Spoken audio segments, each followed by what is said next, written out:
Welcome to our 100 Years of Sport in Northern Ireland talk this evening. This is the final one of Lisburn and Castlereagh City Council's talks programme to mark the centenary of Northern Ireland.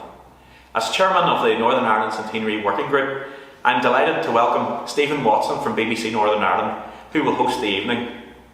Our distinguished guests include four-time disabled water ski champion Dr. Gray MBE, an Olympian and local boxing talent Kurt Walker.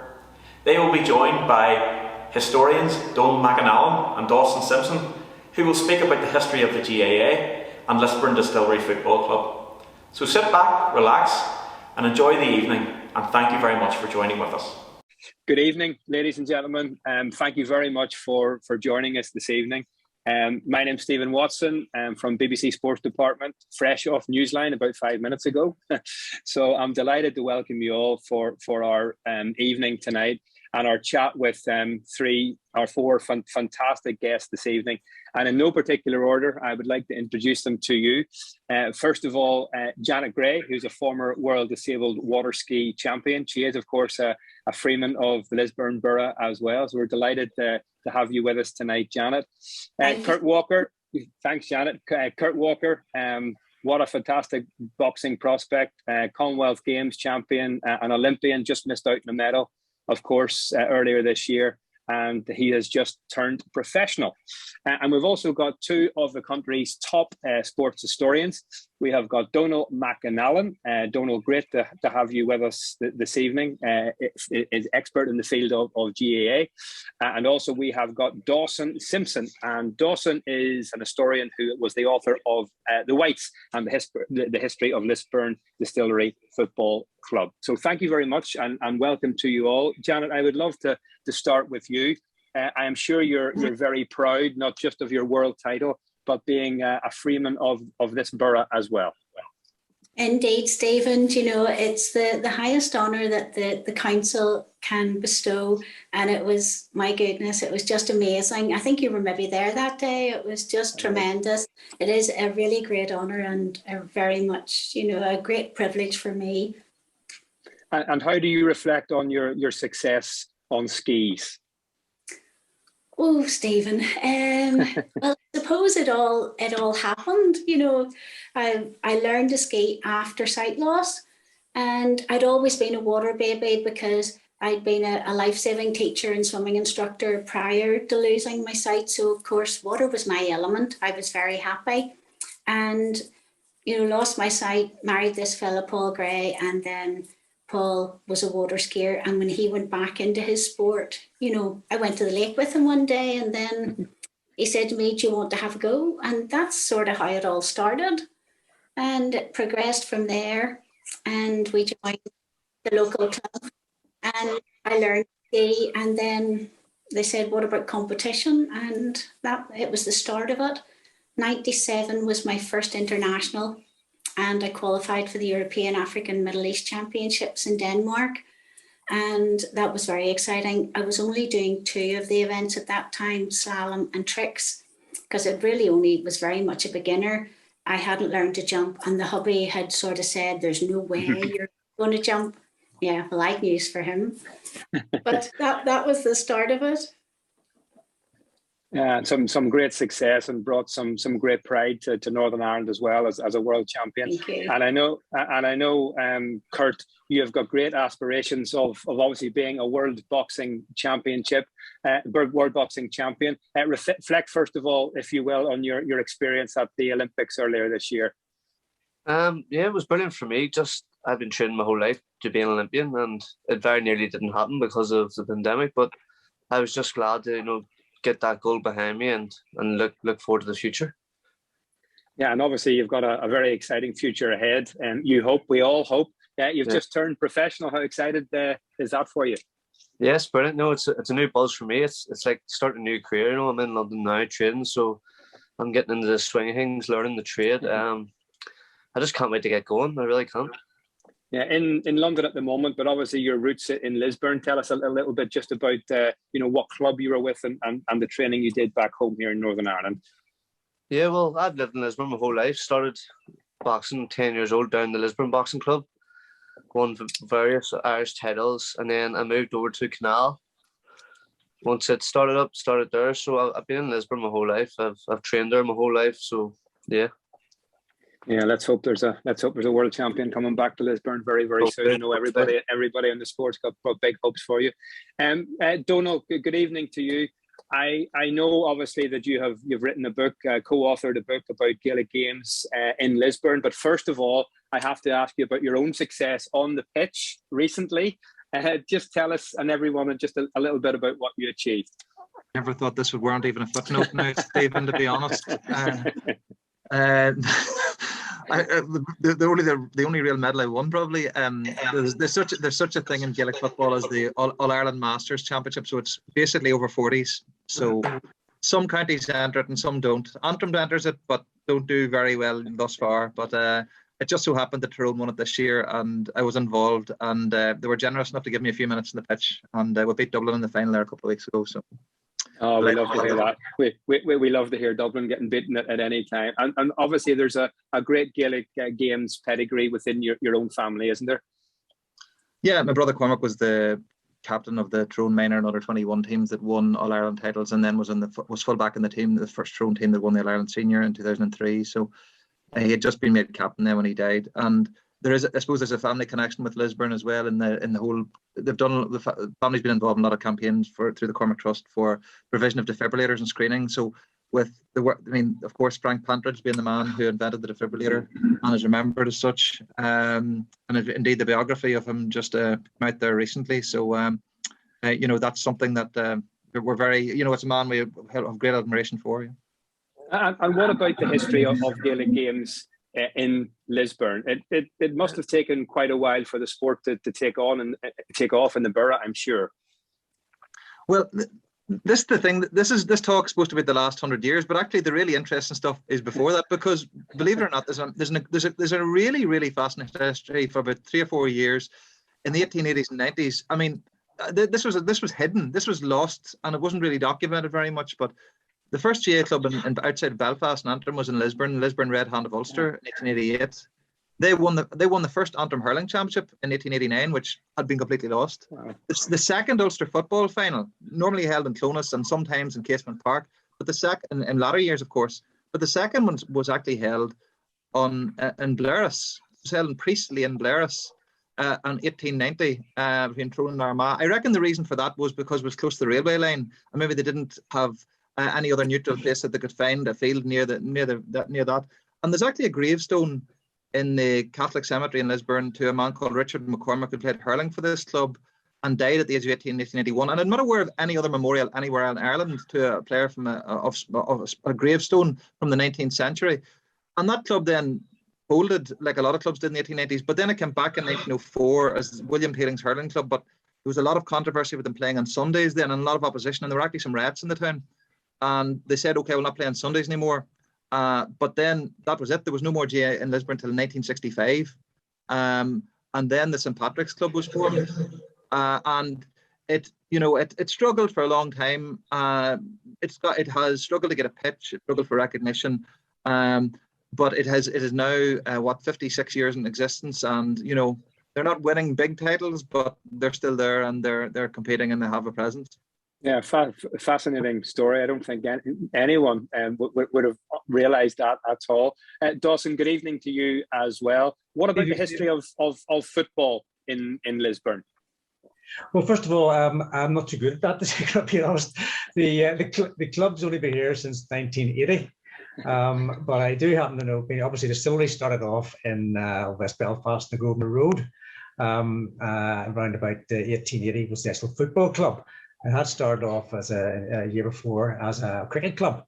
And ever since then, in these early days, they had a connection with other sports. And in fact, to pick up one of Donal's points, when they moved to their second ground, which is a Broadway, which is actually pretty close to where Belfast Celtic had their ground, and which is now sort of the Park Centre. When in 1889, we actually had a hurling match on the pitch between Harp of Belfast and a team called Red Hand of Lisburn. And the club was very proactive in having other sort of sports all the time in those early days. It was actually officially Distillery Football and Athletic Club. They had an athletics team. They had a cycling club. They had boxing events. They had Gaelic matches on the pitch and so forth. So it's got a lengthy history going way, way back. And in fact, is there another wee Lisburn connection? In those early days of the Irish football, they mainly played friendlies. And certainly in the 1880s, we played 2 Lisburn teams. One was the Hildon team, and we also played a team called Wesley, who, strangely enough, were actually, I assume, named after the famous preacher John Wesley, because he had big connections with Lisburn city itself and preached there quite a few times in the 1750s. So we had a connection there, even in those particular very early days. The club itself was founded out of the workers of the Dunville's Royal Irish Distillery. That was on the Grosvenor Road, and they formed a cricket club. And then when football came in 1978, over into Northern Ireland, then in 1880, what in fact happened is that the cricketers decided, let's do something to keep ourselves fit in the winter, and they formed a football team. And basically that's where the club started, way, way back there up on the Grosvenor Road, where they were for many, many years. I'm sure you're not too happy with the football team's result last night, though. Beaten 3-0. Was that the score last night? That's the score, yes. We had a good run. We reached the semi-final of the Steel and Sons Cup, which is the first time as a senior club that we have actually done that. Our reserve team won it the way in 1900. But anyway, we have been nowhere near it, but we did have a great run. Unfortunately, last night we just didn't play up to par as such. We didn't put in a good performance. And the other team, Linfield Swifts, very strong, youthful, exuberant, lively team. They beat us quite, and they did deserve the win, no doubt about that. Yeah, and what about the state of the football club at the moment? What kind of shape is it in? Obviously, it's now not playing its football in the very top division, and I know it's obviously had to move homes a couple of times as well in its history. But what kind of shape is it in at the moment, Dawson? Well, basically, from about supposed to 2009, we started to go downhill. Our manager, Paul Kirk, who'd been very successful in the season before that, was sensationally sacked. And since then, I've been struggling with different managers year in, year out. The club itself then owned up that they had a big financial problem, that certain bills had not been paid. And subsequently, we nearly went into receivership. We ended up having to sell the ground. We don't own it anymore. We are there on a lease by the current owners. Hopefully it'll keep us going for a few years. But ever since then, sort of apart from the magic of Tommy Wright, who came along one year when we were languishing at the bottom of the league, we were 12 points adrift with 11 matches to go, and we didn't lose a single one of 11 games.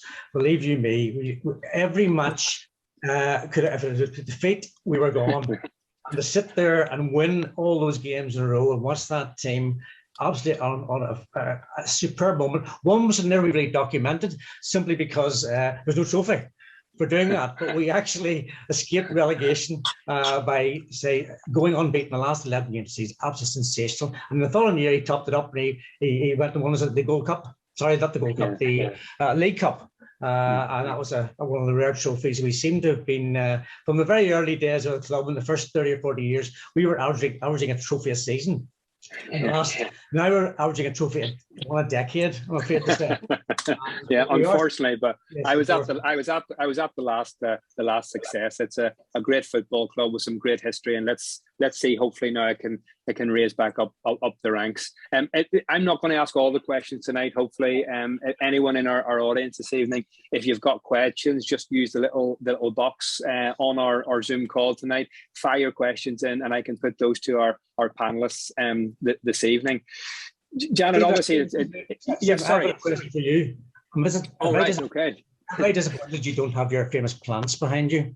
I have all through lockdown, your array of plants certainly brightened up all our evening. So thank you for keeping them going and such. Where are they tonight?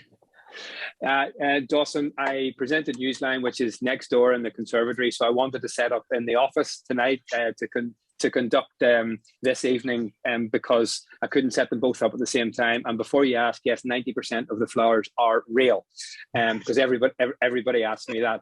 Anyhow, enough about that. Obviously, it's 100 years of Northern Ireland this year.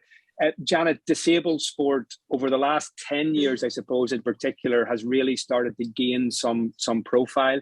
Obviously, I think of the likes of Kelly Gallagher as well, who retired from her sport recently. A fantastic gold medalist, and Team GB's first gold medalist as well at the Winter Games. I mean, what kind of challenges has your sport faced down through the years, do you think? We have, it's great that disability sports has really, taken off. I think I noticed a big difference from the Sydney Games, and then of course London 2012 was terrific. So much awareness and that, of disabled sport, and not so much on the disability but the ability, and that was phenomenal.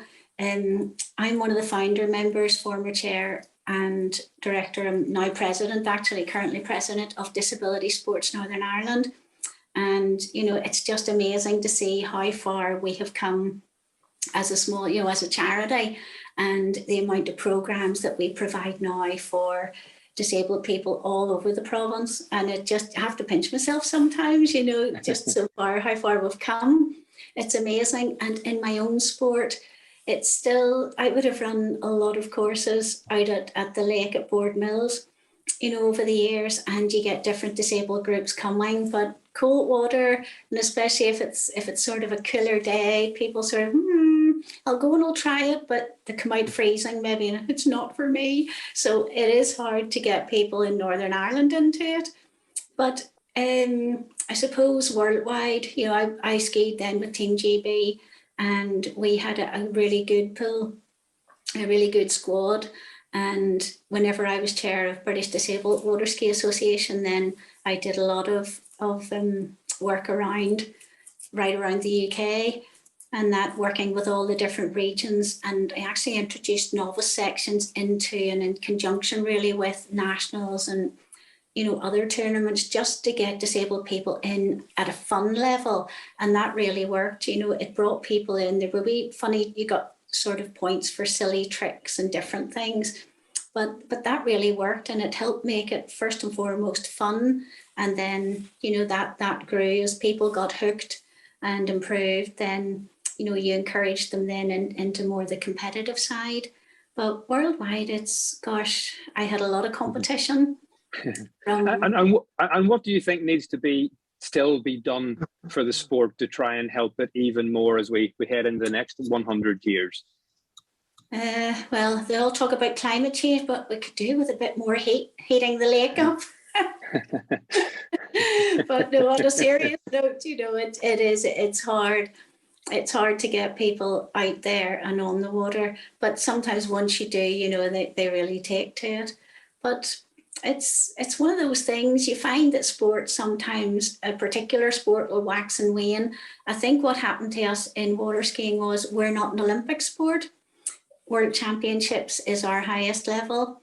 And so whenever 2012 came along and lots of opportunities, then you find people gravitated more to the Olympic sports, so it is hard to sort of get them in at grassroots. But we keep trying and keep working on it. And Dónal, what kind of challenges do you think the GAA have faced over the last 100 years? What have been the biggest things they've had to overcome, do you think? Well, I mean, that's a big question. I suppose, in a general sense, after partition, and even sort of in a microcosm of that in the Lisburn area, the GAA's problems were very much, well, some of them they were infrastructural, lack of facilities and so on. But I suppose as well as that, there was the national question, and the whole constitutional debate. It informs so much of what was our understanding of, the position of the GAA and how it was viewed then and for decades.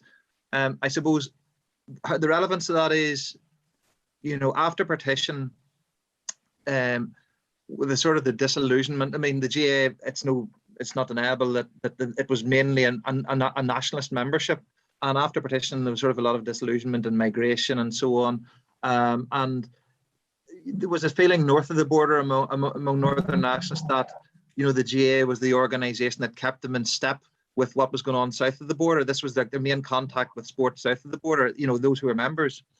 But that meant, what that meant in due course was, as the GAA in the south then adopted symbols like the tricolour, played Aaron the Vein, the Soldier Song, whenever it adopted such trappings. And this doesn't just affect the GAA, it also affects athletics and cycling and indeed other sports, including boxing. These issues were arising.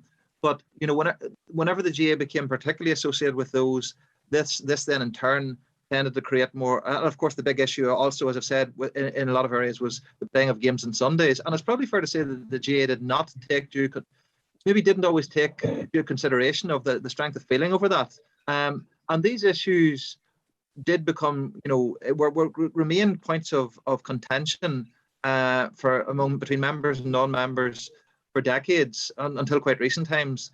And, so those maybe inhibited, they maybe restricted its strength and its growth. If you look at something like, look at Gaelic football, Antrim were one of the powerhouses in Gaelic football in Ulster, so to speak.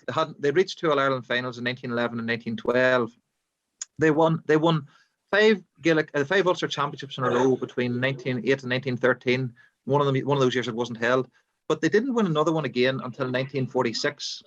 In fact, all of the Ulster football championships at senior level were won by Cavan and Monaghan between 1914 and 1945, and those were the 3 strong counties before, but Antrim fell out of contention, and that shows you that partition, directly or indirectly, helped to exacerbate the difference within the 9 counties province, and so the counties north of the border fell back somewhat. Hurling lost out to a lot generally in the province. Even a game like handball, we often this is the Irish handball. There's obviously Olympic handball, but if you go back 100 years, if you were looking for handball alleys around Ulster, the 2 places you would find them most often were in RIC stations, Royal Irish Constabulary stations, which then obviously became the Royal Ulster Constabulary, and also in royal schools. But the game wasn't really played very much in them after that, and the game of handball didn't really have many facilities to speak of. So there's many different aspects, but those are just a few of them. Stephen. And where does Gaelic Games take place in Lisburn currently? Well, you've caught me there. I know that the club. I can't remember the address of the club, but somebody's going to come in here and correct me, maybe Kieran or somebody. But I haven't been to it. But I know that I only really studied the early history. But I know that for quite a few years after 1965, when the St Patrick's Club was formed, that there were difficulty in securing a ground through. I know that the ground that was eventually that the club has now set a permanent base in. Believe it or not, I think it was owned by the Ministry of Defence. So I'm not sure the exact details how that came to be, but there was some sort of careful negotiation by which the club eventually took custody of that venue. But I think the club moved grounds a few times. There were security issues at the grounds that it had during the Troubles. There were a few attacks. Of course, I'm not claiming that the GAA was alone in that regard. This was many other organisations too. But it was the case that grounds were attacked there. Kirkwood Road, sorry, pardon my ignorance. But that there were attacks and so on. So there was a security issue with as to where the club was located over the years. But I think they're now settled permanently. And Kirkwood Road, thank you for the answer to that, whoever provided it for us. Sorry, Dónal, I didn't mean to catch you out. Kurt, as Dónal mentioned there, sport on an All-Ireland basis, boxing is an All-Ireland sport. What do you think your sport has done, through time to bring our community together? I think in the early years anyway, well, a few years ago, like boxing brought communities together right from the start. No matter where you were from, whenever you fought someone, you always give respect after. Whenever clubs travelled down to Dublin for the All-Irelands, no matter where you were from, you all would be with each other as one, as Antrim. And the multi-nations trips that they go on, it's Antrim, it's Ulster, everyone goes away together. So it's great in that sense. And I've seen the last couple of years, boxing's being brought in the schools now too, which is great. So kids are starting to learn from an early age, and it's giving them motivation to go down to the clubs. And that's where they're mixing. You're a big Northern Ireland football fan, aren't you? Yeah, I actually played Gaelic as well in Kirkwood. I was gonna come in and say there. Very good. You should have done. You should have done. I know. Yeah, and were you at the match the other night, the Northern Ireland football match? Did I spot you possibly in the crowd celebrating at one point? I walked out at half time against Lithuania. Of course, yeah. But And what kind of experience was that for you? Nah, it was brilliant. You know, having the crowd clapping and all, it was just good to see appreciation and all, and they really get behind their fans. So I hope them to bring big nights back to Windsor in the near future. Yeah, wouldn't that be fantastic? And sport is a great thing to bring people together. You know, on one hand, you can go and watch the Northern Ireland football team, but you can also go and represent Ireland at the Olympic Games, and flags don't really come into it all, does it? No, that's boxing's one of the best things for that. You know, everyone just wants to come out, and they love supporting people who get behind them, and you know, it's great to see. And just how excited would you be about bringing a world title to Belfast, to Windsor Park? That was a deal breaker for me going professional. I could have stayed amateur, could have stayed in the system, got everything for free, everything at my feet. But I wanted to just take the next step. That was my dream, you know, to headline Windsor Park and hopefully win a world title out. So hopefully I can do that within the next 5 years anyway. Yeah, that'd be great. I saw you at Windsor Park with Rhys McClenaghan, Jason Smith as well, gold Paralympic medalist. Yeah, great occasion. Dawson, what kind of role do you think that football and Distillery Football Club has kind of played? What role has it played in civic life in Lisburn, do you think? Well, I mean, when we first came here in 1980, certainly there was a marketing campaign to try and enthuse all the fans and so forth, local fans. And a few supporters clubs came out of that very early era. I think one of the most important things is the not only just youth football, but youth sport in particular. When I think of what it was like when I was doing research for my book, when you go back to even from the partition of the 20s, coming up all the years, very little mention of what was being done regarding the kids. And in this day and age, if I look back over the last 20 years, where clubs of all sorts, not just the top clubs who have their academies, but all clubs all around the country have got tremendous facilities, which they've luckily had the finance given to them, and their own fundraising has been there as well. And those facilities, and then they're pushing them out and having to start the academies for the kids these days is unbelievable. And the fact that you have proper coaches who are qualified, have to go through exams, they have to do child protection, they have to do even mental well-being is a big thing at the minute. It is absolutely tremendous, and I think this is certainly where the future has come. I've seen it develop. I was a youth coach in my day, and I've seen it develop tremendously over the last 20 or so years. And I think that is one of the most important things that is happening, where so much is being put in to bring kids who, in this day and age, have such a big range of sports they can dabble into than we ever had in our day. And the fact that there are volunteers, solidly trained people who are spending the time to do this, I think it is brilliant, absolutely brilliant. Yeah, and just what impact, Dawson, do you think has COVID-19 had on that, and especially on our young people? Well, again, that unfortunately slowed everything down. The kids were confined to the base, couldn't get out. A few of them might be lucky enough to have a good enough back garden to kick a ball about or do whatever. Some of the other ones where they had special sports where they needed facilities, obviously that wasn't happening. Hopefully they kept in the TV gurus who kept them fit every morning might have helped somewhere there, but unfortunately I think there's been a step back, but it will recover. I mean, we have facilities, we have the know-how, so we have the coaches, we have the ability to bring them back up to speed as quickly as possible. And that's the most important thing. Janet, what impact do you think the coronavirus pandemic has had on disabled sport? Because I know from speaking to a lot of our disabled athletes during the lockdown, because obviously a lot of them fell into the vulnerable category, it was a particularly difficult time for them, wasn't it? It certainly was, Stephen. And I know at Disability Sports, we have our bocce programme and wheelchair rugby and basketball, all the various programmes. But right away, the staff got on the ball and they had videos all designed, and they were doing an awful lot of online stuff, to try and keep everybody motivated, to keep them sort of training at some level. And so a lot of it was done online. And things like the bocce programme, and that has just now started up. But young Claire Taggart has done awfully well too, and the guys. So yeah, it's good to see it, but it really did. I think there were a lot of disappointments too, and it's been tough on them. And I think going off, I'm sure, Kurt, you'll know, going off to Olympics and stuff, it must have been very tough. Just a very, very different experience, competitions over the last year. Yeah, what was that like for you, Kurt? Just in the build up to that big experience. Yeah, it was odd. At the start, everything was. We were doing workouts through Zoom, mostly in the house. Mostly, I'd say kids were affected the most because they missed out in championships for 2 years, realistically. So it was very hard for them. We were able to train, but it's hard for a kid to train in the house when they've no one to train them. They have to be kept there. But it was very difficult. Training in wee pods, training at different times. Everything had to be done as a structure. It was weird.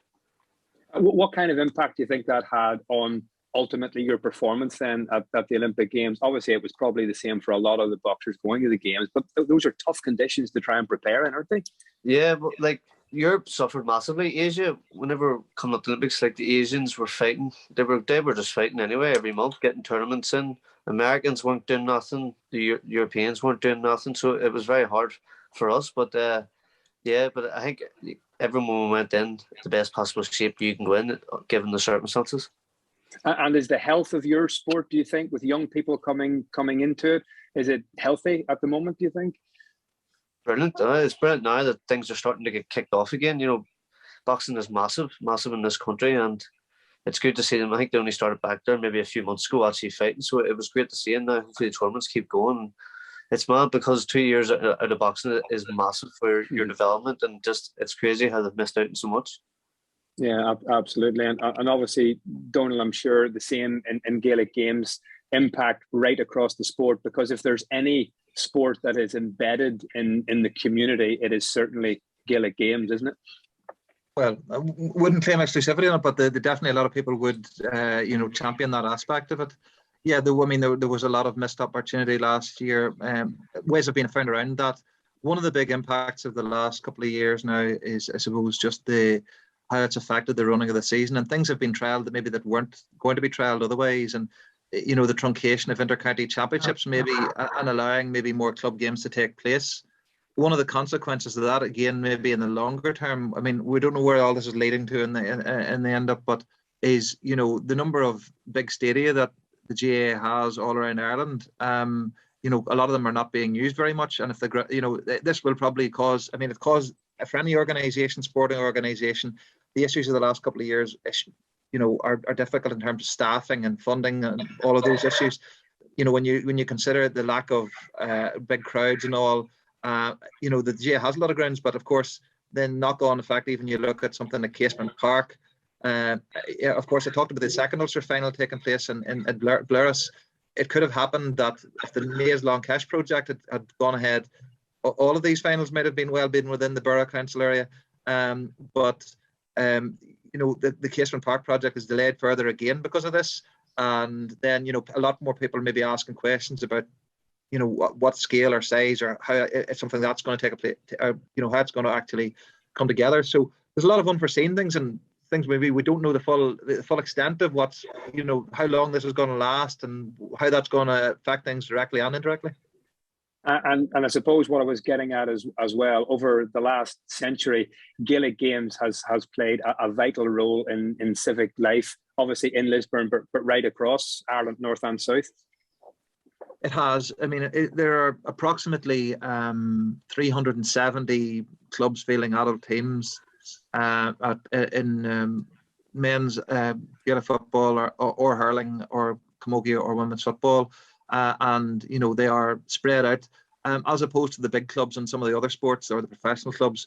They are as much rural and more rural, even in many cases, than urban. So they're evenly spread, and that means one of the strange dividends of what happened was over the decades was that Gaelic clubs invested in their own grounds, particularly from the 1950s onwards. They bought their own grounds, whereas maybe some other sports tended to use more council facilities. And it now happens that the GAA is probably better equipped because of that. And that has enabled it to play more of a civic role in terms of provision of even things beyond the playing field, in terms of indoor facilities and being venues for other community things. I mean, another aspect of the GAA's role is, I suppose, I suppose it should be mentioned, I suppose, that the Down team's victories in the 1960s, they had a huge impact on the profile and acceptance of Gaelic games around Ulster.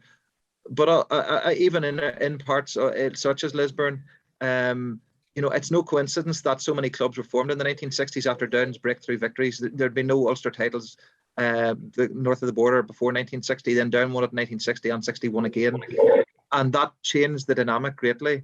And through the media coverage of that and the personalities in those teams, that changed a lot of perceptions. Now, with the onset of the Troubles, things took another turn for the worse. But happily now, in more recent years, maybe a lot of that has been, maybe a lot of the tensions around that, not entirely, but have been diffused, and the GAA's role and Gaelic Games' role within communities has been accepted as being generally positive, as indeed the other sports we're talking about here tonight. And Dawson, one quite famous footballer who had an association with Lisburn Distillery, who certainly helped bring the country together, of course, was Martin O'Neill, captain of Northern Ireland, went on to manage the Republic of Ireland. Tell us a little bit about his association with Lisburn. Well, he was more involved with Distillery before we became Lisburn Distillery, Stephen. Yeah. This would have been. I'm claiming it. I'm claiming it though. Okay. Yes, Martin O'Neill was a GAA player initially. Of course. Yeah. Super footballer, and he played for us in 1970 as a kid. I remember seeing his first couple of games, and he was absolutely sensational. I mean, the footwork of that guy was just unbelievable. He only probably played for about a season and a half, and of course he helped us win the Irish Cup. We beat Derry City in 1970-71, and he scored 2 of the goals, and phenomenal goals. It's a pity there was no footage of those particular goals, but he certainly set me off personally, because up until then I wasn't too fussed about which English team to support, and I certainly wasn't considering the one that's in the background of your room here tonight. I wasn't considering. Anyway, he joined Nottingham Forest, and I've been a Forest fan ever since. That's by the by. But yes, he phenomenal player in his day. I, for my own sins, went over to watch him playing for Forest many times, and yes, I mean he's had an incredible career. I think very successful as a manager. There's no doubt about that. But he is certainly one of our sort of greatest living legends. You know, he really helped us at a time, certainly in the Troubles. If you think of the time of the Troubles, that the team actually played virtually most of the matches away in the 70-71 season, because the ground had been sort of closed, and we were nomads, and we were playing well then. And just he was part of that team, and to go to a away game every week, you know, in an away venue. And to come out with results, which not only did we win the Irish Cup that year, but we ended up 3rd in the league, which was unbeknownst for us for quite a long while. You know, he is one of our legends. Yeah. Yeah, absolutely. The shirt you mentioned, by the way, in the background, I know is a Manchester United shirt. I'm a Liverpool supporter. That was just bought at a sporting auction one evening, and I put it there to remind me not to buy anything the next time I go out. There's actually a Liverpool shirt over that side, and a Northern Ireland one as well. I just wanted to let you know that. Okay. Kurt, obviously we mentioned you're a big Northern Ireland fan, but sporting heroes growing up, who were they for you? There was a few. I used to just not even local, because I wouldn't have been much into football and Gaelic. I'd have played a bit of Gaelic, but I loved Frampton. You know, whenever he came on the scene, I watched him from, I think it was his first fight. I went to watch him, so he was always a great role model for me coming up in the boxing world. Obviously, I used to watch McGuigan as well once I got into the boxing, but there was no real. It was just the coaches in my club were helping me a lot, so I looked up to them. Yeah, it doesn't need to be a big sporting personality. Janet, I'm sure you would agree that it's the coaches who can play such a vital part in sport, as Kurt says. Absolutely. You know, a good coach is worth their weight in gold. It really, they really are. But no, it's great when you do get a role model to look up to, and it means so much. For me, I suppose I came to water skiing very late. You know, later in life, like a lot of disabled people do, simply because they acquire their disability going through life, you know. But when my sport was swimming prior to water skiing, and, you know, Sharon Davies and David Wilkie, etc., all those sort of guys, and Duncan Goodhue, and I actually swam against Duncan at a charity swim in London, the Lords against the Commons. And I was horrified when he was in the next lane to me. And I was like, oh, help, Duncan, good. But my wee team won, we were chuffed. But he just said to me, Janet, I'm old now. And I says, aren't we all getting there? But Mary Peters, of course, as you know, Stephen, is a great friend of mine and a fellow Freeman. And, I think Mary too has done so much for sport and, for Lisburn too. She's just an amazing lady. And I remember I'm of the same ilk sort of as yourself and Wayne, as you were saying earlier. And I remember being a kid at school whenever Mary won her gold. And that was just amazing. And there was so much hype, she brought it home to Northern Ireland and we needed that big lift at that point in time with the Troubles and stuff. So, it's lovely. I always admired Mary as a kid as well. And what she did in 1972 was amazing. And then Ray McCulloch, of course, who you mentioned, was 1992. Kurt, you mentioned Carl Frampton. Do you think you can do what he did and not just have his success, but also bring the community from both sides along with you in Northern Ireland? Yeah, 100%. I don't see no sides. I just want I have friends, Catholics and Protestants, so there's no difference. Everyone, it's a boxing fight. People want to go watch, and I want them to have great crack and enjoy it like I do when I go to Frampton's fights. So I've went to Frampton's fights in Manchester, everywhere, so I've really enjoyed it. So I just hope I can bring that same buzz back to people. Yeah, well, I think Janet's given her favourite sports personality, probably Lady Mary Peters. Kurt, you were probably Carl Frampton. Dawson, will give you Martin O'Neill, unless you would like to add another one to the list there, would you? I will. I can't not leave out the legend who's Bertie McMinn, who unfortunately passed away a while ago. He's over 500 appearances for Distillery, and that's phenomenal. He was an absolute treat to watch. If anybody could turn a sixpence, he could do it. And I tell you what, see when he got in the penalty area, the defenders were in fear because he would go down and he'd get us a penalty, no problem. Bertie was a sheer legend. And for you, Dónal, who would be your favourite sports personality? I couldn't say definitely one. I suppose the earliest ones that really struck me, in their own right, would have been people like, when I was growing up, Dennis Taylor and Barry McGuigan winning world titles and so on. In terms of players that I've seen playing, most in person, it'd be something like Canavan playing for Tyrone, Gaelic football, but I don't want to seem like that's now. I'm one of these people who would have watched anything on TV when it was going on, and it's a shame. I think sometimes that when we're considering sport, maybe sometimes it tends to be just seen in terms of the football, the different types of football tend to get we don't see nearly as much track and field athletics. There are different reasons for that. We don't see nearly as much track and field athletics on TV as we used to in the 1980s and 90s. But if I were to really think back, there would have been a lot of even just various international athletes. Whether it was Saida Wheater or Sergei Bubka, you don't really see so many of those people on TV nowadays, and that's a pity. Maybe that things have become more concentrated on the big sports, as it were, or at least the football teams. Yeah, and speaking of the sports, which perhaps are not the biggest mainstream sports, but certainly are in Northern Ireland. So we've had a question. Keep your questions coming in. Having been one of the most popular sports in Northern Ireland over the last 100 years, are any of the panel motorbike or road racing fans? Any of you motorbike fans? That would be, yeah. Well, Janet, you are great. I am too. Don't know if I'm allowed to be a panelist, but I can answer the question. If so, how excited are you with the recent news that the Ulster Grand Prix will hopefully run at Dundrod, of course, which is in the borough of Lisburn, and it is at Centenary next year, Janet? Absolutely amazing. Great news. I've gone to Dundrod quite a few times, the Ulster Grand Prix, and always loved the Northwest as well.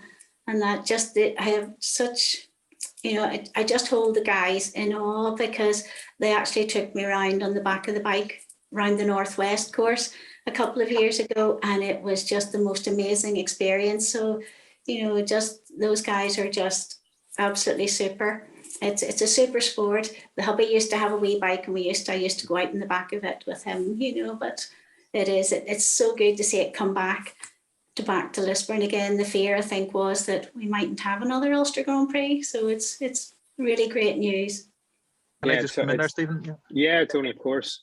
Yeah, I know. Just the motor racing, I suppose. Seeing as we're talking about this, the 100 years, it's just worth noting that people often think, or people maybe make the mistake nowadays of thinking retrospectively that the Northern Ireland government, when it was set up, that it adopted football or rugby or whatever as its official sport. Well, it didn't. Actually, the sport that it fostered promoted most of all, was actually motor sports, and the legislation that enabled the Ulster Grand Prix to take place in 1922 was one of the very first acts of Parliament that had passed in 1922. The road race, the closure for road races, and that enabled that and other races and the Ulster Tourist Trophy and so on to take place. And that was the aim in the 1920s and 30s of James Craig's government, was that to make that it was partly to generate more tourism from Great Britain. It was partly to obviously cater for the interest in the sport, but also to attract car manufacturers in. Now that didn't really happen. And then with different accidents that took place, maybe there was less emphasis on it. But people maybe don't realise it wasn't really until about the 1950s, when Northern Ireland actually reached the World Cup quarter-final, that the government actually really started to embrace its own soccer team. So I suppose it's just worth pointing out that there was a real emphasis on the motorsports from the early days. No, that's very interesting. Obviously, the Ulster Grand Prix, I think they've still got a bit to go to try and raise the necessary funding, and they're hoping for a lot of support from the Northern Ireland executive to try and make that happen. Of course, the man over my shoulder there, the late great Joey Dunlop, 48 times he won around the Dundrod circuit. So it would be a real travesty if it doesn't run. And I hope for the borough of Lisburn as well, and for the event, it can certainly run in its 100th year. That would be fantastic. I've got some questions I'd like to ask you all just as we're coming to a close. I'll start with you, Janet, if that's okay. What do you think Northern Ireland's greatest sporting achievement has been over the last 100 years? Oh my goodness. Well, Northern Ireland beat England. Oh, I like that. Yeah, was that David Healy's goal? Absolutely. David Healy that night. Yeah, it was just, I'll never forget the excitement actually of Jackie that night as he was commentating. Amazing. Made it very exciting for me. But I think that was 2005. I think that was. Yeah. We punch so much above our weight in so many sports. We have so many amazing. We're very lucky. Amazing sports. Dawson, what about you? I agree with that. I was at that match and never ever forget it. One would have been certainly the beating Spain in the World Cup.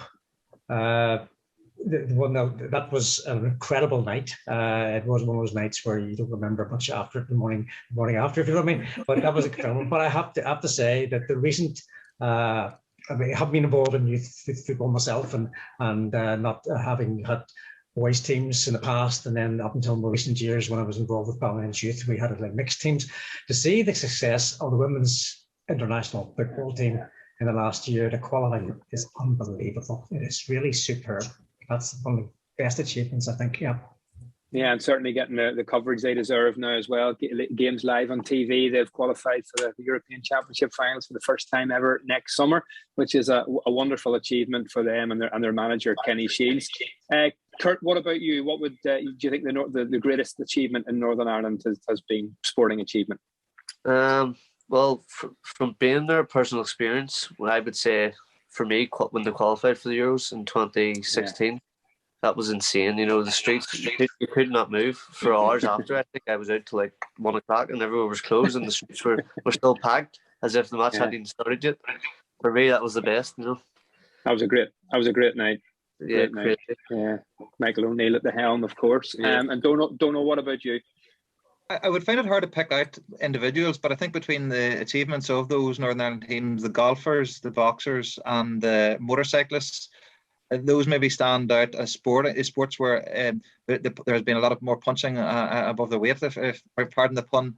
But I suppose one time I met you previously, Stephen, was at a meeting of the now defunct Ulster Sports Museum Association, and it's a great pity that body, which was going for over a decade, that the museum that was sought never transpired. And it really, there are so many achievements, so many which weren't even mentioned tonight. And there really was something to celebrate right across the board. And it's a great pity. And it's another thing that finally sort of met its end, but during the COVID period, I would hope that, like others, that it would somehow be revived in future. That would maybe give us a fair picture from which to appreciate the full scale of achievement right across the board. Yeah, I absolutely agree with you. I'm going to ask you all a last question, but you can think about it now and give me the answer at the end. You mentioned the Sports Museum, so I'm going to ask you all, if you had to pick one item to put in that museum, what would it be? But I'll not land it on you right now. I'll give you a few minutes to think about that. But we've had some other questions come in, which from our audience tonight. Who do you believe are the most synonymous sporting individuals to have hailed from Northern Ireland over the decades, and what has made them stand out? We've obviously heard of Carl Frampton, Peter Canavan, Martin O'Neill. We've had the Lady Mary Peters. Anyone else? Janet, you first of all. Who do you think are the most synonymous sporting individuals to have hailed from Northern Ireland over the decades? Gosh, well, look at the Dunlop family as well. Yeah. You know, talking about motor racing, there's so many, Stephen, but yeah, the Dunlop family the boys would spring to mind. Absolutely, Joey. yeah. Joey, Yeah. Robert, William, Rob. Michael, who's still racing, of course, and another motorcyclist, Jonathan Ray, looking for a seventh World Superbike title this weekend. Springs to my mind too. Absolutely. Dawson, any more spring to mind for you? Well, straight away, George Best would have to be there, no doubt about that. And I'll slip in now. I'd have a pair of his boots in the famous museum. That'd be my choice. Yeah, I think definitely a lot of George Best memorabilia would have to go into the museum. Kurt, what about you? Who do you believe are the most synonymous sporting individuals to have hailed from Northern Ireland? I should have said we were talking about Jerry Armstrong, the goals bidding Northern Ireland beating Spain in '82. You weren't born, of course, when that happens. You're going to go for Bestie, are you? Yeah, definitely. I was going to say him. Very good. Dónal, what about you? If we're talking about fame as opposed to favourite, I suppose his work in progress still Rory McIlroy is, the full achievement of his career. We don't know how much that's going to be, but he has achieved an awful lot in a decade and more. Yeah, he certainly has. Rory McIlroy, all of our golfers, of course. I've been fortunate enough to follow the success of our golfers over the past 10 or 15 years. Rory, who's he's leading in Dubai after round one, the final round of the DP World Tour Championship, 7 under par today. He's got 4 major championships. Of course, Darren Clarke winning the Open 2011, Graham McDowell winning the US Open 2010 are all one big ones spring to mind for me as well. We've had another, someone has said that Lisburn has an excellent hockey club. It certainly does. Lisnagarvey, many of their players have won international awards. I don't know if any of you are hockey aficionados, but I certainly know that Jimmy Kirkwood, I think, was hailed from Lisnagarvey Hockey Club and won a gold medal at the Olympic Games in 1988. Yes, in Seoul in 1988. Can I ask you all, would you all have a favourite sporting moment? Could you pick out one favourite sporting moment down through the 100 years of Northern Ireland's history? Janet, I'll start with you. I know you mentioned Mary Peters in 72 previously. Are there any others jump out? Oh gosh, Stephen. Just that, I remember the game vividly that night against England, Northern Ireland against England. That for me, just at that moment in time was just amazing. They were the underdogs, and my goodness, they did us proud that night. I certainly did, and then I remember the 3-2 against Spain as well. There've been so many down through the years. Do you think have there been over the 100 years? What was our greatest sporting failure? Are there any of those that spring to mind? Perhaps where there should have been a success in Northern Ireland and they haven't delivered. Dónal, any spring to mind for you? No, you've got me there. Sorry. Yeah, it's just maybe you wouldn't want to draw attention to them, Well, exactly. It's all about success tonight, isn't it? So let's turn to our museum question. And I know, Dónal, obviously you still are very passionate about having a sporting museum in Northern Ireland. So if you were to put one item into that museum, what would it be? I'm normally good at the facts and figures questions. It's when you get I don't know, for a bit of mirth, I'll say Cuchullin's hurling stick, the one with which he was able to play, it would beat all teams by himself. I don't know. I mean, I just love the really old stuff that takes us back. I mean, you may have seen that colorized footage of the 1897 match between that was amazing. Cliftonville. That was amazing footage. Yeah. I mean, to me, that's the most precious sort of stuff that, you know, little bit, like I work on a project to do with sound heritage, but to see film stuff like that from the 19th century, I mean, that's pretty much unique in the world. So, I mean, that for me is the sort of stuff that deserves to be front and center in any sort of museum piece. Kurt, what about you? I'd probably say Frampton's gloves or shorts when he won the world title the first time in Belfast. I think it was Pico. Good choice. That's a good. Yeah, that's good. That's a good choice. That would be Frampton. Frampton's gloves. Bestie's boots. Janet, what about you? Oh, maybe Mary Spikes. Good. Yeah, very good. Maybe Mary Peter Spikes. Yeah. Or maybe Mary Peter's gold medal. Yes. if she'd part with it, I think I would probably put. Oh, I could put a lot of things. It would have to be something to do with our golfers, or I would put one of Joey Dunlop's famous yellow helmets, which I think is synonymous with the sport and a 5 times world champion. I think we've time for one more question. We'd like to know how do you find, or perhaps ask this to Janet and Kurt, how have you found local fans who support you, Kurt? How have you found them so far? I love it. You know, I love the buzz of it, and it's been very hard for local fans to support me through amateur boxing because most of my tournaments are abroad, so no one can really go to them. I think the last time people see me fight was in Dublin 2017, so it's been a long time. So no, I love that. It gives me an extra buzz and it gives me extra belief when I'm getting to fight. So hopefully my debut here is going to be in the next couple of months, so it'll be back then. So after a long time waiting. Yeah, it'll be brilliant. And Janet, the reception you have had from people here in Northern Ireland, and to your success, and obviously, as we said at the start, a freeman of the borough. Oh, Stephen, Northern Ireland people are just the best. It's just lovely. Even I can't get over how I'm retired out since 2012, and people still stop me, and realise who you are. And it's lovely just to have a wee chat with them, and it makes their day. And it's really nice of them to do it. But honestly, support has been fantastic for me throughout my career. And when I had the major trauma in America, I had the big accident then when I was training out there, winter training.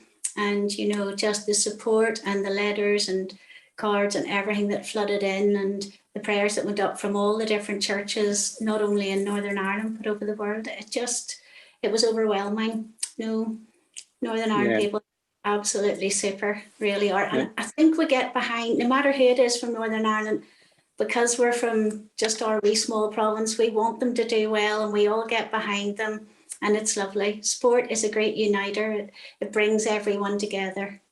Yeah, I think I agree. The fans who follow our sports, and I'm fortunate enough to be well travelled and follow a lot of them around the world, whether it was from Eddie Irvine in Formula One, or Jonathan Ray in Superbikes, our golfers to the Masters golf tournaments, McDowell, McIlroy and Clark, and Northern Ireland football fans, whoever they are, and whether it's families of those, I think they're some of the best received fans and well-behaved fans when they go away. They certainly know how to enjoy themselves, but the one thing I think that we all know how to do is we enjoy supporting people from back home. And that's the one thing I've always found with our biggest sporting stars, that they always make time to talk to local television or local media, because they know what they say is being broadcast to the people back at home, and that's what they're trying to achieve all their success for. And I know that's what Kurt will be trying to do very soon, and you will have an unbelievable support behind you. Just one last question for you, Kurt, which has just come in, which I'll ask before we go. What have you made of the recent growth of MMA in Northern Ireland? No, MMA seems to be buzzing. No, I've seen shows. I have friends that do it, so it's good to see. It's actually mad when I'm watching them training how much they actually have to do, and you have to know so much to be able to do it. It's not just, you're not just punching, you're kicking, you're grappling, you're doing all this other stuff. So no, it's good to see it growing. Certainly is. Listen, thank you very much indeed to Dónal, to Janet, to Dawson, and to Kurt this evening. It's been a thoroughly entertaining night. I've really enjoyed chatting with you all. Varied varied subject. Even enjoyed hearing about Dónal's sporting success. He didn't think he was going to be asked about that this evening. A big thanks to Kieran, who has helped pull all this together, to Stuart from DNL Productions, obviously to Lisburn and Castlereagh City Council and the members of the Northern Ireland Centenary Working Group, the Heritage Fund Shared History for supporting the Centenary Talks programme.